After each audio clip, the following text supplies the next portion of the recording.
Eto na po guys ang part 2 ng bamboo planting. Welcome to my channel guys. This is Miss Jamie Baliana channel. I hope you will enjoy watching.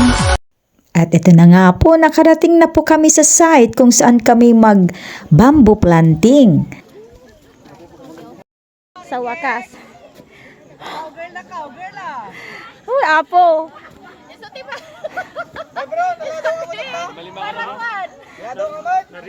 Sa wakas. Padak nga na kadwa nga ko maududag mula. At ayan, kanya-kanyang kuha ng itatanim na kawayan. Bubuhatin ang isang paso ng kawayan doon kung saan ka magtatanim. Alam nyo ba guys, ang isang punla ng kawayan na nakapaso na yan ay napakabigat. At ito po, pumili na ako ng isang punla. Yung kaya ko lang bitbitin. Oh, ni sir. Nagititing tanim ni. Get one. Kaso napakabigat ang isa. Juray ma'am tayo tilyanda ka ma'am. Dito yan po. Dahil hindi ko kayang buhatin, hindi kaya ng muscle ko. Ayan, para-paraan. Nilagay ko na lang sa ulo. Talaga palang dalagang Pilipina ka. Mga 10 to 20 meters ang layo mula sa pinagbuhatan namin ng punla kung saan kami magtatanim. Dahil latecomers kami, natamnan na ang bukana ng lupa. Kaya doon kami sa medyo malayo-layo, medyo aakyat ka ng konti sa burol.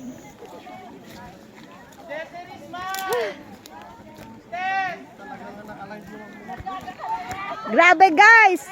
Nagrigatin na yan ah! Ay, di sir magaya.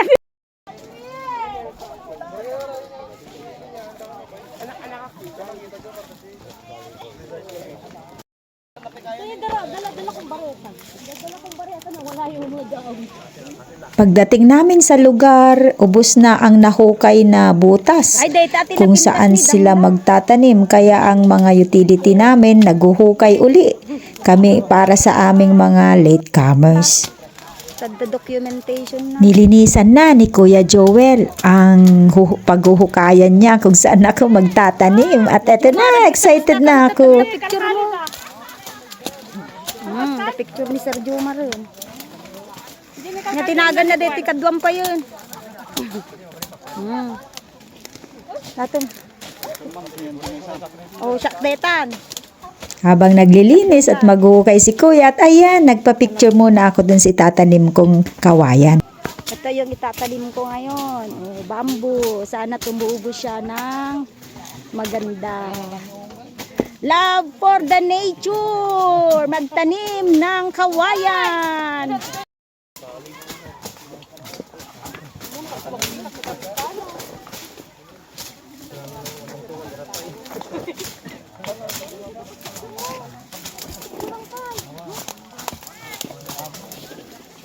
Natapicturan ka mo, sir. Nga working in action. Kita man tiliot ko men. Ang panalak panyok. Ay, awan ko matikas ta! Adaan! Hindi ito sintitig mulmulad to eh.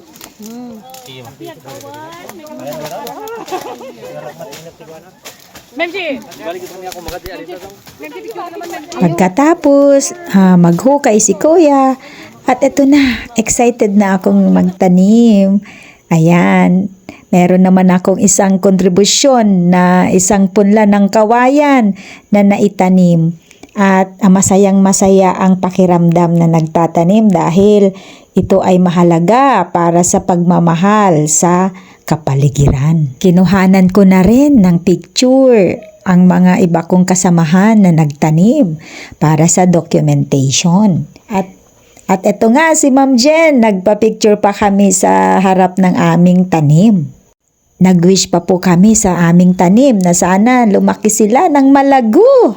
Ang lupa po na ito ay pag-aari ng aming universidad, University of Abra, na mayroong 126 hectares. At sa wakas natapos na kami at ito na, pabalik na kami. That's Gina. ayun.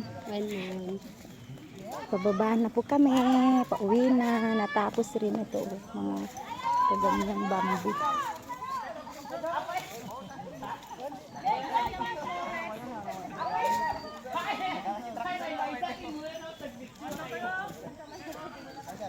Basa nga damulay mulam. Damulay mula na, Sir Jerome. Paano mo ipisok amin? Di namin ikaw sa sila. Ala po. Okay yun na.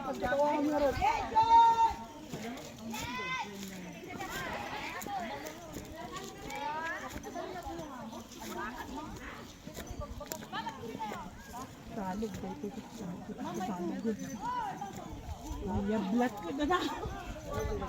Hindi pinagtalang sa... Sinalo ko nang gagalit ko na lang.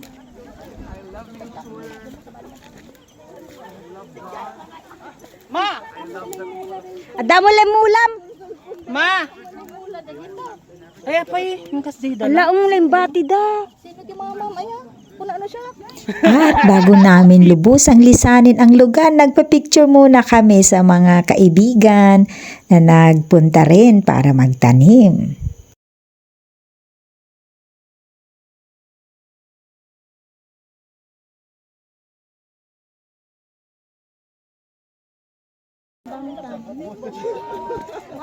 Ayan, pabalik na kami pero parang tingin ko marami pang naiwan na punla. Nakamula kami. Damo one contribution ko.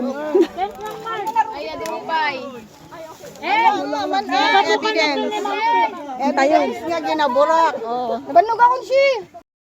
Nalpas kami nagmulan. Alay lakad na naman kami mga kaibigan. Ito na naman, mahigit 1 kilometro ang lalakarin namin para makarating kami kung saan iniwan namin ang sasakyan pabalik sa aming opisina. Habang kami ay naglalakad, hindi mo rin naman namamalayan ang pagod kasi napaka-presko ang nadadaanan at ang paligid ay napakaganda. At ito nga, may nakita akong kabute. Parang kakaibang kabute ito, hindi to edible.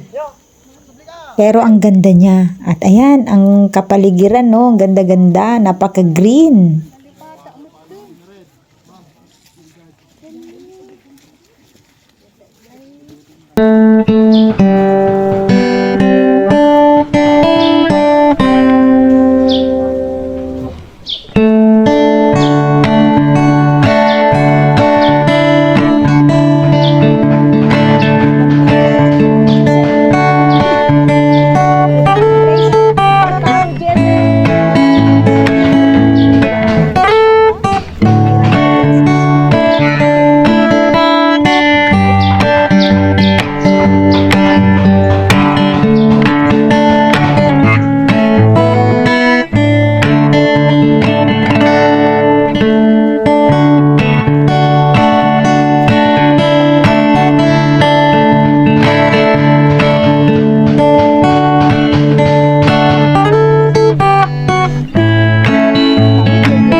Munada nga tan.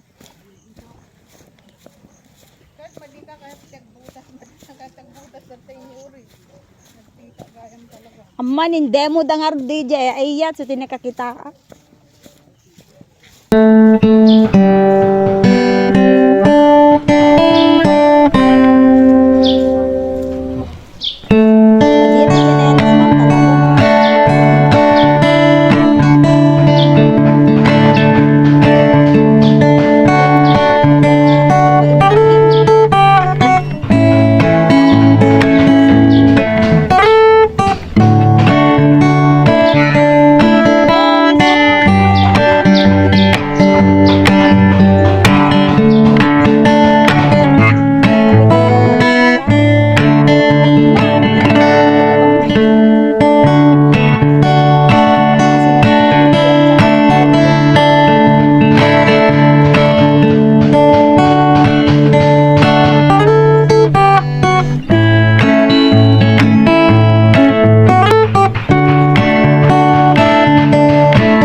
Ngayon, medyo malapit na kami kung saan kami nanggaling kanina. Ito, tatawid na naman kami doon sa maliit na sapa o kanal. Dahil malagkit ang nadaanan namin at dumikit talaga sa swelas. Kaya yung iba naghugas na ng tsinelas.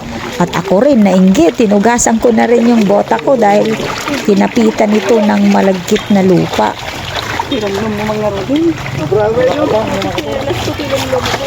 Salutan mo lang ako. Pinapaspas kayo. Nakakamakan tayo man. Naulugid ka. Tanhero yun. Talagang Chinelas ko lang. Irad-rad ko lang. May kabasit. Nagpigkat nga lang si ko. Pigko. Ay, sama ano. Sabutin na ulit. Salamat po Lord sa araw na ito na iyong binigay sa amin para makapag-engage kami sa kalikasan. Thank you so much. Naging productive ang araw na ito para sa aming lahat ng empleyado ng University of Abra. At ito na po guys, nagwawakas ang part 2 ng bamboo planting. Sa hindi pa po nakapag-subscribe, please subscribe, like and share.